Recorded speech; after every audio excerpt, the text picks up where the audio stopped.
Welcome back to Money Talk Sports. This your host, Jonathan Lorette. And I wanted to go ahead and welcome everybody. I want to welcome everybody who watched previous shows. I welcome all the subscribers. I want to thank you for subscribing to the channel. If this is your first time, go ahead and click that like, subscribe to the channel, and share it with a friend. Okay? So today I want to go ahead and talk about Shedeur Sanders. Okay, so right now they're actually getting ready for rookie minicamp. Okay, now there's so much that's going on. So right now we're actually this is the first time that I decided to talk about this story, and the reason why is the dust settled. So about 2 weeks ago they had the draft. Okay, so all the rookies, they're actually right now with their team, and they're getting ready to go to rookie minicamp, if their minicamp haven't started already. Okay, now since Shedeur been drafted, unfortunately he was drafted in the 5th round. Everybody knows that already. That's not breaking news at this point.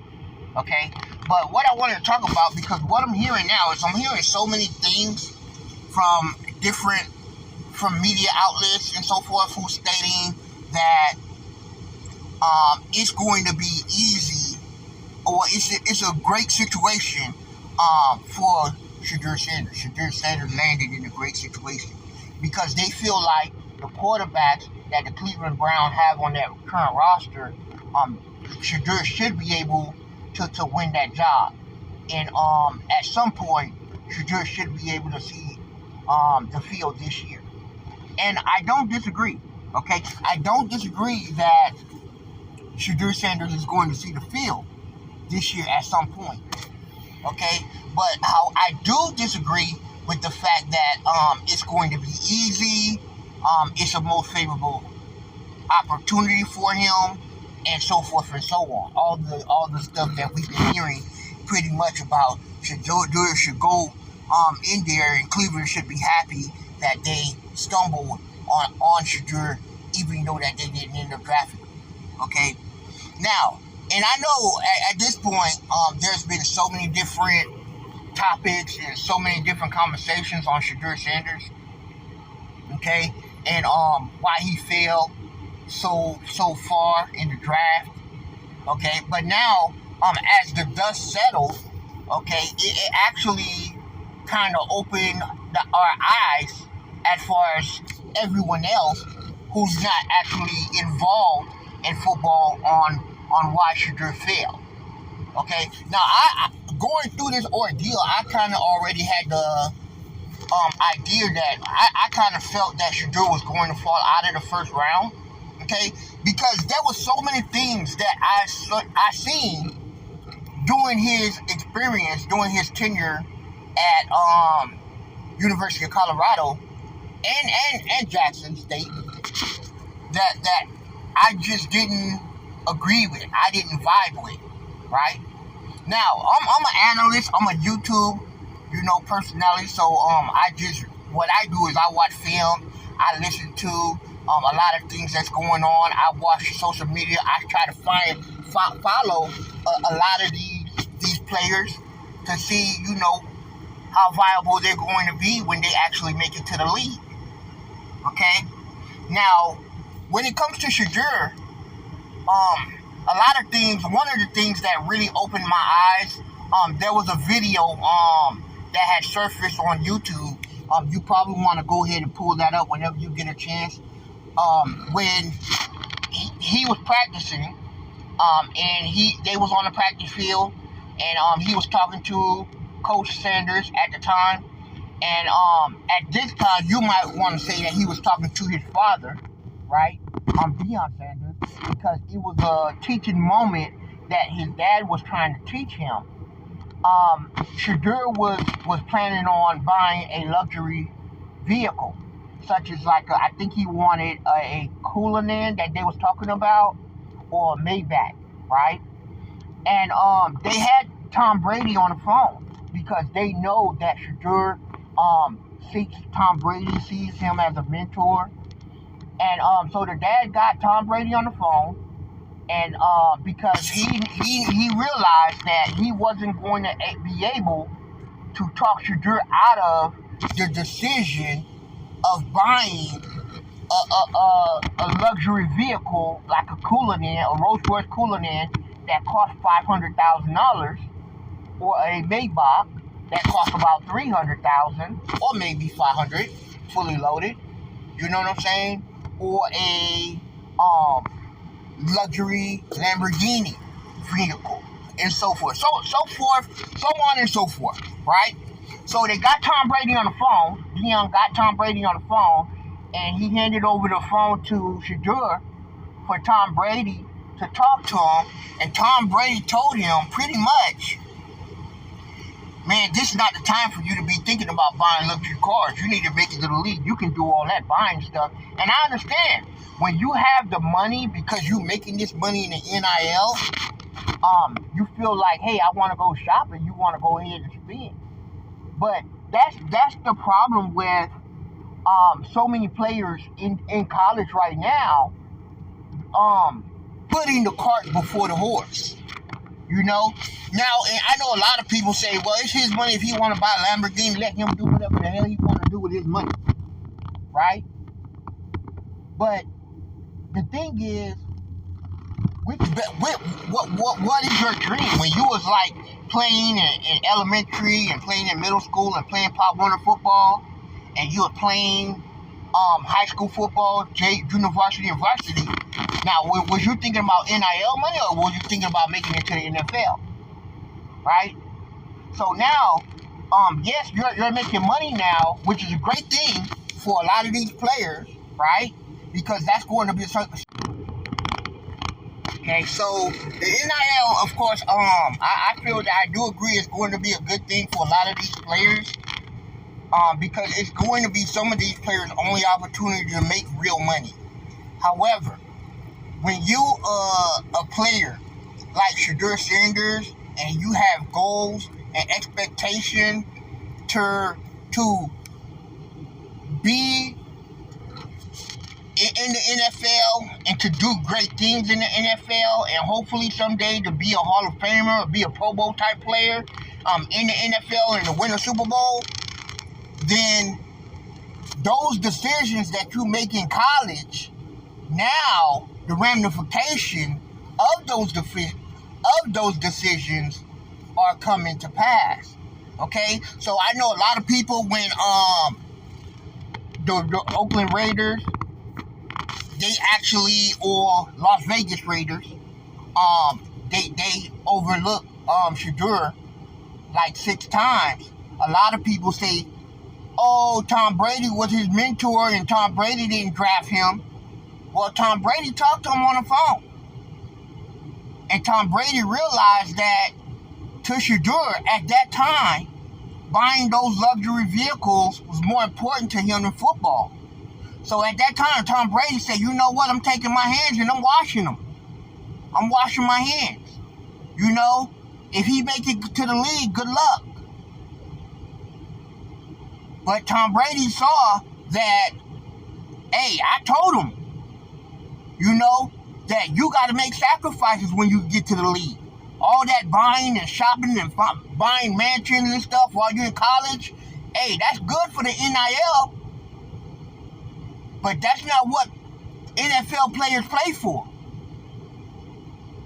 NFL players play for the bigger picture because they love the game. They love the game of football. All that money stuff comes after that. All that money stuff comes as a result of you being a great football player. From the work you put in. The money gonna take care of itself. Okay? So now, back to today, we're actually, you know, Shedeur is a Cleveland Brown at this point. Okay? And a lot of people feel like it's going to be an advantageous opportunity for Shedeur to see the field and to take that starting spot. Okay? But what they're not factoring in is what they're not factoring in is the Cleveland Browns is exactly the team that Shedeur Sanders or the Sanders family as a whole was saying that if they end up getting to go to that type of team, they would have pulled an Eli. Okay, so this was one of the teams that they were saying that, hey, if we get to a team that we don't want to be at, a team that's have not really been a good team overall in the past years,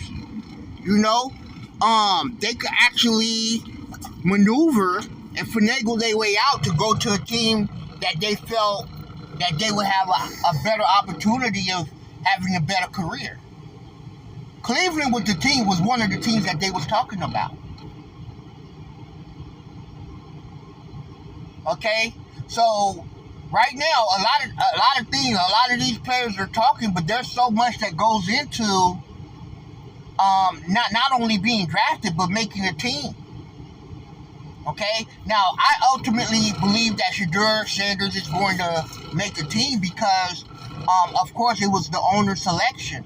So the owner is going to make sure that the general manager and the coach understand that he has to see Shedeur play in order for him to move on from him.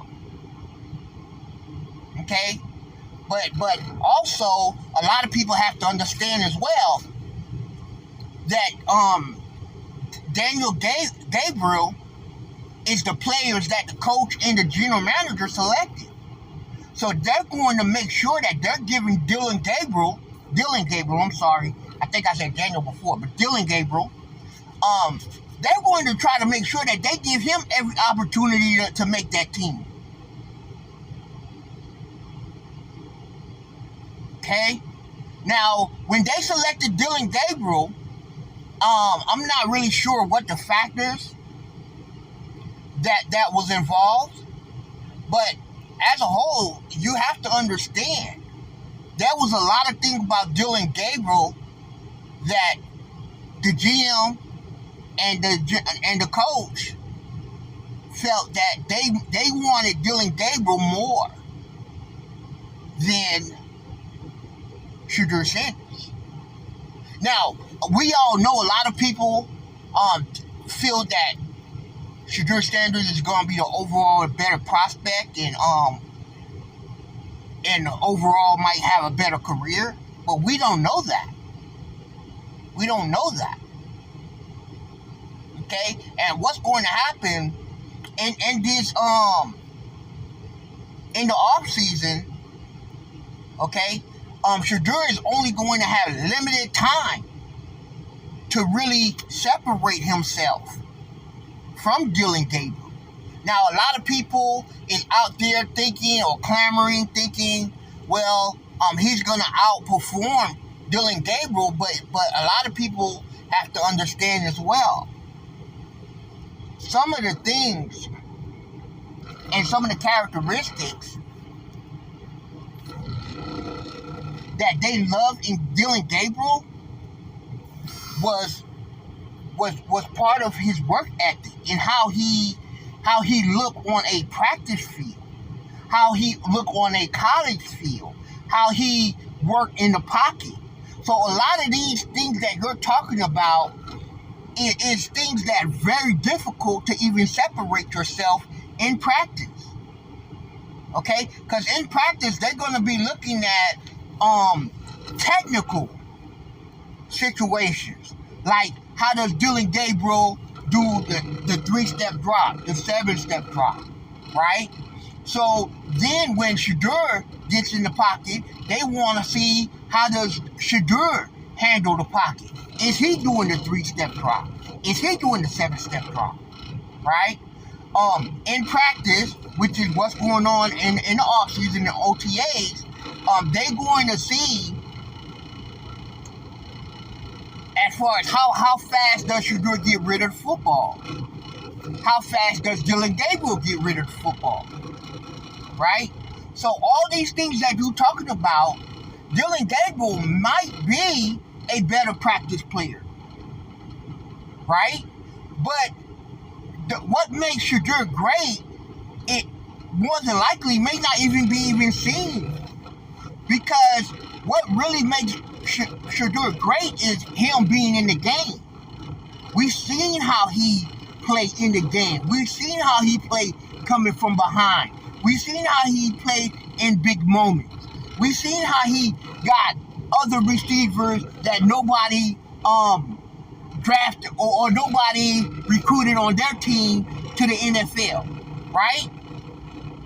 So a lot of these things that you're talking about are factors that in practice Dylan Gable may be and may look like a better player.